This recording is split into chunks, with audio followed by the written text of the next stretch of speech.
We're very happy that you're in the BT studios with us. We just spoke to Dean and Paula about what it is like to cope with ALS as a family as well. And Dr. Genge, I'm going to start with you. If you can sort of break down what ALS does to the human body, how it affects the people who are diagnosed with it. So the simplest way of thinking it is losing strength, whether it starts in your voice, so you lose the strength of your vocal cords, so you start to slur your words, your friends accuse you of drinking too much.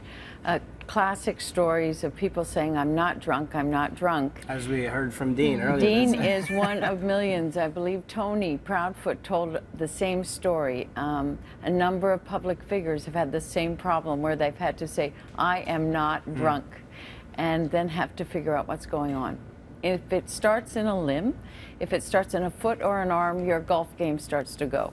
Classic stories of all my business guys who are complaining that their golf game is deteriorating, and really it's something much more sinister. But you don't feel sick, so you don't think to go to the doctor. Usually it's a nervous spouse, a wife who says there's something wrong that gets the guy to go to the doctor, because they'll blow it off for months until their golf game is really bad. And then the reality sets in.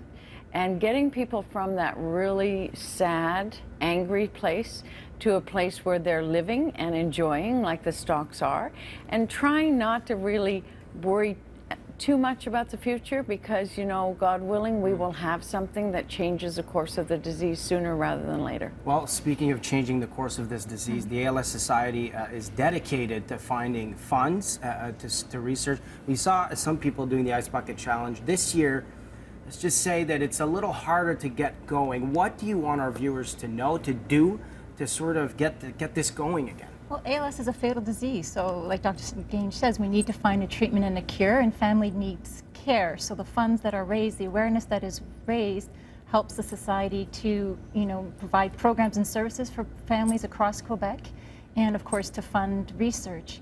And so then we need to do the Ice Bucket Challenge again every August until a cure. That's been the thematic.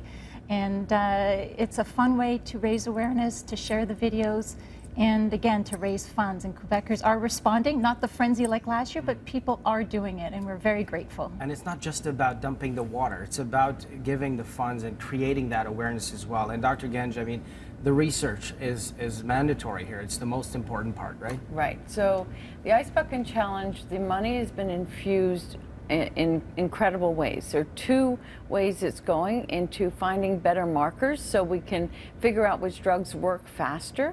And in the next month, we're going to hear about the recipients of multi-million-dollar grants in Canada from that money raised by Canadians for Canadians, working on new drugs that are in development right here in Quebec, right here in Ontario, right here in BC. But our Quebec researchers are amazing, and we hope several of those big grants come here so that we can speed up the testing of their molecules in patients. Next week we start a new clinical trial at the Neuro, and Dean and many others will start it. Most promising drug we've had in 2 decades. So that's where we go. Exciting times in the research, of course. And let's start this trend again, the Ice Bucket Challenge. And listen, thank you, ladies, for stopping by this morning, and keep up the great work. I mean, every August until we find a cure is the key message here. So we encourage everybody to create that awareness, spread that awareness, and the funds as well. Thank you so much for stopping by. Thank you very much.